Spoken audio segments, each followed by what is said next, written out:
Bismillahirrahmanirrahim. Assalamualaikum warahmatullahi wabarakatuh.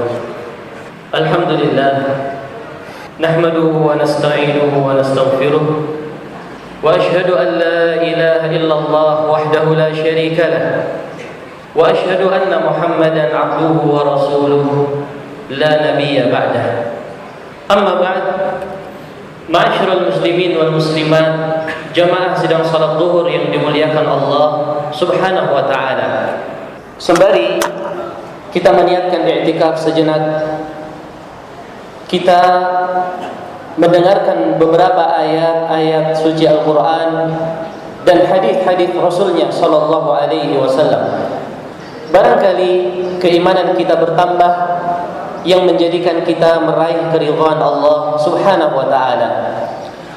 Hadirin yang dimuliakan Allah, kalau kita melihat Al-Qur'an Al-Karim dari awal sampai akhirnya, kita akan mendapatkan beberapa ayat yang banyak mengingatkan kepada kita sebagai hamba-hamba Allah untuk umat Islam ini memiliki syajiyah.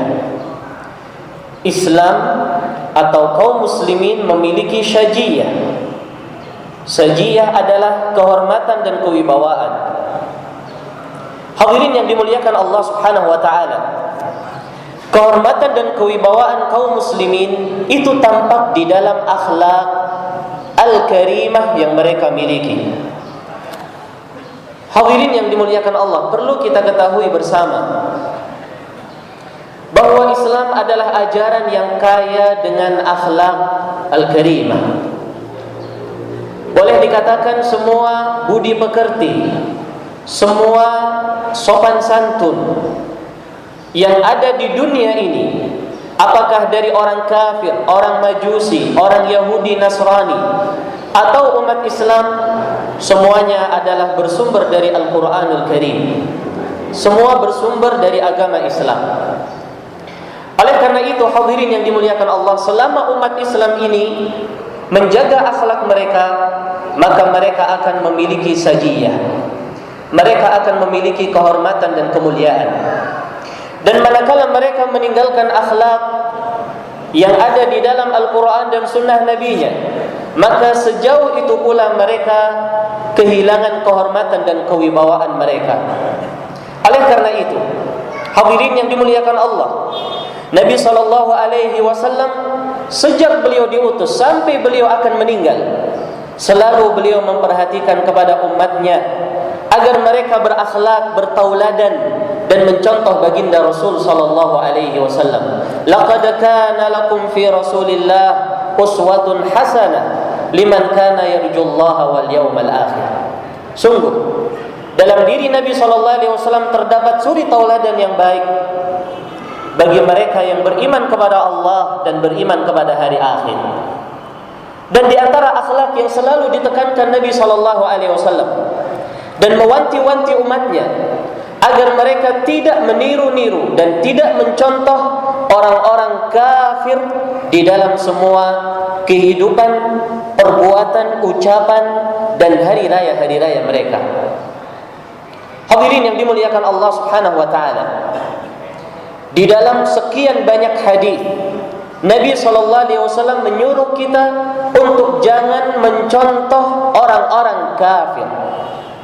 Dan ini adalah akhlak yang perlu diperhatikan oleh kaum muslimin.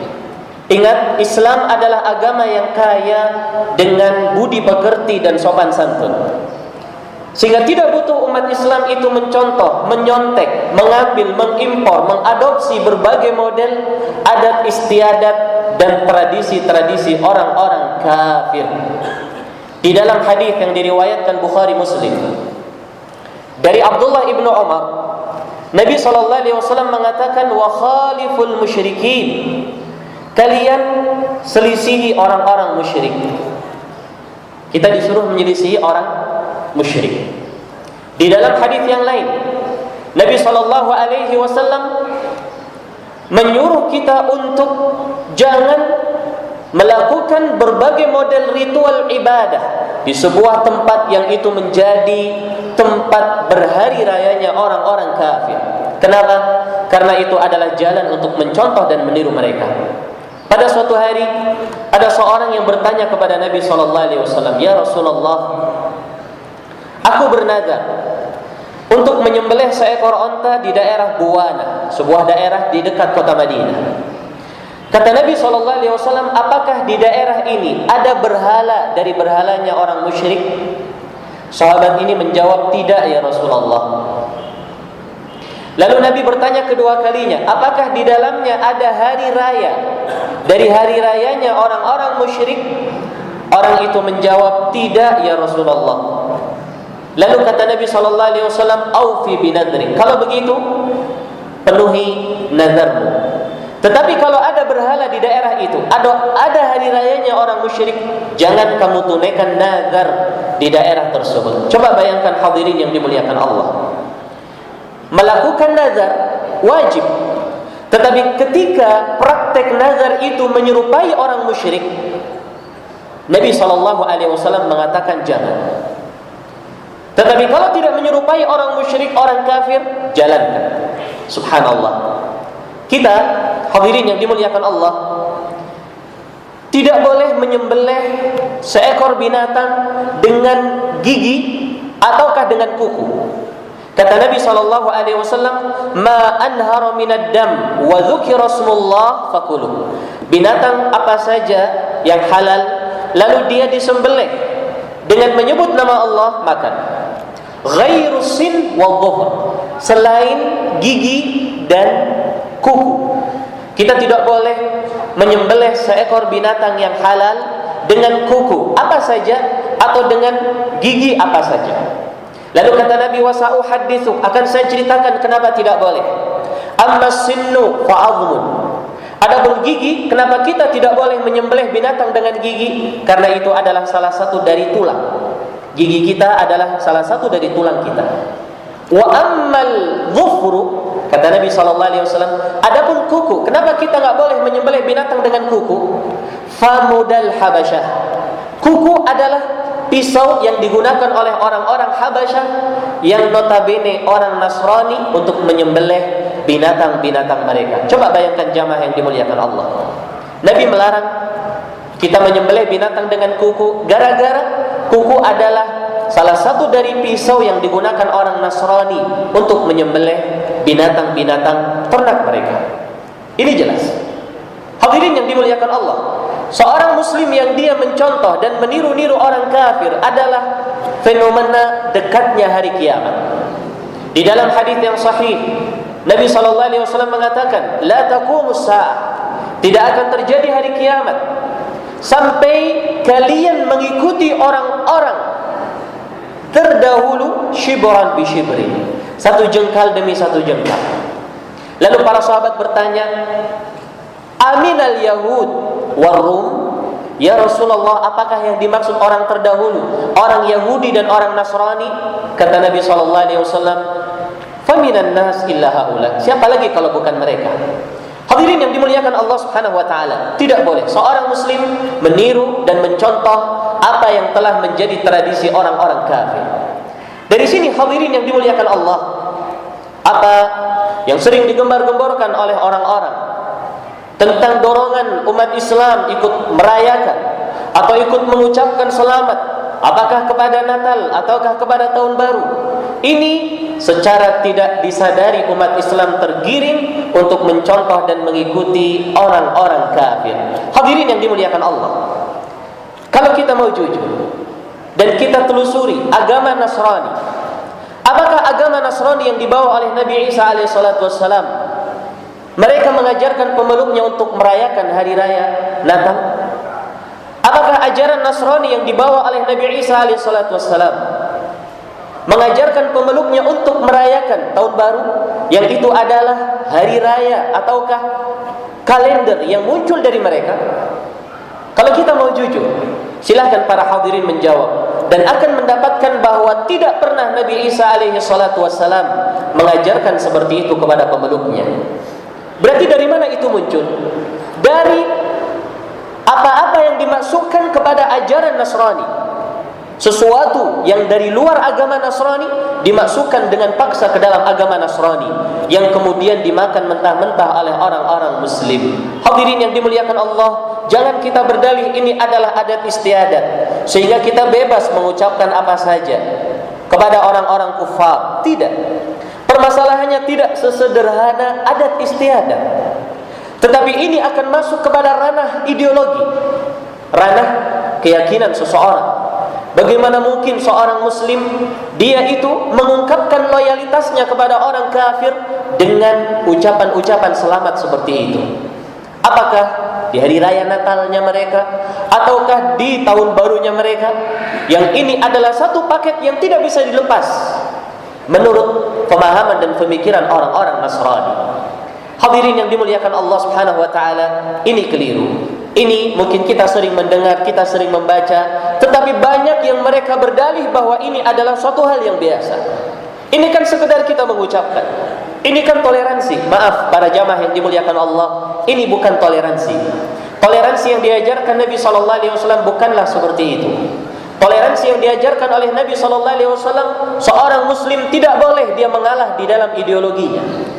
Di dalam ucapan selamat kepada hari rayanya orang kafir terdapat pelecehan kepada hak Allah Subhanahu wa taala, dan terdapat penghormatan kepada sesembahannya orang kafir, orang Nasrani, loyalitas kepada mereka, padahal Allah telah melarang kita untuk loyal kepada orang-orang kafir. Ha antum haula'i tuhibbunahum wa la yuhibbunakum. Mengapa kalian orang muslim cinta kepada orang Nasrani padahal mereka tidak cinta kepada kalian? Wa tu'minuna billah, dan kalian beriman kepada Allah. Artinya, mengapa kalian mengucapkan kalimat syahadat tetapi engkau mengucapkan selamat kepada orang yang tidak mau mengucapkan kalimat syahadat? Wa tu'minuna billah, dalam keadaan kalian itu beriman kepada Allah Subhanahu wa taala. Hadirin yang dimuliakan Allah Subhanahu wa taala, kita dilarang oleh Allah menjadikan teman-teman kita dari orang-orang kafir. Ya ayyuhalladzina amanu la tattakhidhu aduwwi wa aduwwakum awliya tulquna ilaihim bil mawaddah. Hai orang beriman, jangan kau jadikan musuhku dan musuh kalian sebagai teman yang kalian menampakkan kepada mereka loyalitas kalian. Apakah bisa seorang mengucapkan selamat dan dia mengatakan saya tidak loyal kepada orang kafir? Ini lucu hadirin yang dimuliakan Allah. Ingat, ini kembali kepada ranah ideologi seorang muslim. Ini mengkhawatirkan keyakinan seorang muslim. Hati-hati jamaah yang dimuliakan Allah. Man tashabbaha biqaumin fahuwa minhum, kata Nabi sallallahu alaihi wasallam di dalam hadis Abdullah bin Amr bin Al-As. Seorang yang menyerupai seorang musyrik atau suatu kaum, maka dia termasuk dari kaum tersebut. Bohirnya, orang yang menyerupai orang kafir maka dia menjadi kafir. Tetapi para ulama memahami lain. Para ulama mengatakan maksud dari hadis itu haramnya seorang muslim menyerupai orang-orang kafir. Walaupun dia tidak sampai keluar dari Islam, tetapi haram, tidak boleh. Hadirin yang dimuliakan Allah, ini bukan ajakan ekstremisasi dari ajaran Islam ini. Dan kita jangan berburuk sangka dengan syariat Islam yang mengatakan ini semua adalah Allah dan Rasulnya sallallahu alaihi wasallam. Yang melarang kita meniru-niru orang kafir adalah Allah dan Rasulnya. Yang menyuruh kita untuk jangan loyal, cinta, suka kepada mereka juga Allah Subhanahu wa taala dan Rasulnya. Yang melarang kita untuk bersenyum sapa, yang melarang kita untuk mencintai mereka adalah Allah dan Rasulnya sallallahu alaihi wasallam. Bukan saya, bukan selain saya, dari para dai-dai yang mengajak kepada pemurnian agama Islam sesuai dengan apa yang dibawa oleh baginda Rasul sallallahu alaihi wasallam. Oleh karena itu, hadirin yang dimuliakan Allah, sangat dan sangat perlu diapresiasi dan didorong dan diberikan acungan jempol kepada pemerintah kita yang telah memiliki andil di dalam memperkecil lingkup terjadinya kemungkaran-kemungkaran sesuai ataukah dalam pasca-pasca hari raya mereka. Dibatasi, diberikan peringatan kaum muslimin untuk tidak melakukan ini, tidak melakukan itu. Untuk mereka seperti biasanya. Nah, seperti biasanya. Mengapa kemudian kita harus malu untuk tidak mengucapkan selamat kepada mereka? Kenapa kita harus minder ketika ada teman kita, kenapa kamu tidak mengucapkan selamat kepada mereka itu? Hadirin yang dimuliakan Allah, apakah kita malu untuk mengatakan dua kalimat syahadat? Kita malu untuk menampakkan jati diri kita sebagai seorang muslim. Oleh karena itu, hadirin yang dimuliakan Allah, haram hukumnya seorang muslim dia ikut merayakan perayaan-perayaan orang kufar, hari rayanya mereka. Haram hukumnya seorang muslim mengucapkan selamat, mengucapkan bentuk loyalitas dan kasih sayang. Apalagi hadirin yang dimuliakan Allah, Allah Subhanahu wa taala yang lebih tahu berapa banyak kemungkaran yang terjadi disebabkan karena perayaan-perayaan Id, hari rayanya orang-orang kufar. Bercampur baur lelaki wanita, minuman khamr, membuang-buang harta, perzinahan di mana-mana, dan na'udzubillah dari sekian banyak kejelekan-kejelekan. Namun seandainya umat Islam sebagai mayoritas mereka sadar akan pentingnya mereka mengembalikan jati diri mereka sebagai seorang muslim, pasti keadaan akan berbalik. Islam akan mulia, Islam akan memiliki sajiyah, Islam akan memiliki kehormatan di hadapan orang-orang kufar atau siapa saja yang mereka itu adalah non-muslim. Semoga hadirin yang dimuliakan Allah Subhanahu wa taala, yang singkat ini memberikan kepada kita tambahan faidah wawasan ilmu agama untuk kita benar-benar menjadi seorang muslim yang hakiki. Hadirin yang dimuliakan Allah, kembalikan harkat martabat Islam sebagaimana yang dibawa oleh Nabi SAW, sebagaimana yang diwarisi oleh Abu Bakar kepada Umar, Umar kepada Uthman, Uthman kepada Ali, Ali bin Abi Thalib kepada Muawiyah bin Abi Sufyan, dan diteruskan oleh Daulah Umayyah, kemudian diteruskan oleh Daulah Abbasiyah, terus sampai ke khilafahan Islamiyah. Hadirin yang dimuliakan Allah Subhanahu wa taala, ini perkara penting. Semoga kita bisa menjaga diri kita sendiri, keluarga kita dan teman-teman kita untuk selalu menjaga untuk tidak terjatuh kepada penyerupaan orang-orang kafir, apapun dalihnya, apapun ceritanya dan apapun alasannya. Wallahu a'lam bissawab. Ini yang dapat saya sampaikan dalam kesempatan singkat di siang hari ini. Semoga bermanfaat kepada diri saya dan para jamaah semuanya. Sekali lagi saya mohon maaf jika ada kata-kata yang kurang berkenan. Harapan kita semuanya agar kita mengikuti tuntunan Nabi SAW sampai kita diwafatkan oleh Allah Azza wa Jalla. Wal ilmu indallah. Ini yang dapat saya sampaikan. Hadanallahu wa iyyakum ajma'in. Subhanakallahumma wa bihamdik, asyhadu an la ilaha illa anta, astaghfiruka wa atubu ilaik. Wassalamu alaikum warahmatullahi wabarakatuh.